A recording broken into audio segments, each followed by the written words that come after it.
আমি সৈয়দ রফিকুল ইসলাম, আটিবাজার কেরানীগঞ্জ। এখন আসলাম আমরা সিঙ্গার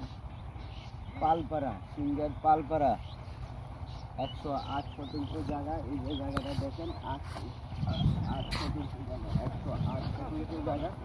জায়গাটা খুব সুন্দর, একদম মনোরম পরিবেশে। এই যে দেখেন বাড়ি আছে, হাতের বাড়ি আছে, এখন বাগান বাড়ি করার মতো জায়গা। যারা গরু খামার করার জন্য জায়গা খুঁজতেছে, যারা বড় ফ্যাক্টরি করার জন্য জায়গা খুঁজতেছে, তারা জায়গাটা নিতে পারে। জায়গাটার দাম কম আছে, 1,80,000 টাকা। জায়গা 1,80,000, জায়গাটা 1,80,000, জায়গাটা 1,80,000 মতো জায়গা। যারা যা নেওয়ার জন্য ইচ্ছুক তারা আমাদের সাথে যোগাযোগ করতে পারে। যারা নেওয়ার জন্য ইচ্ছুক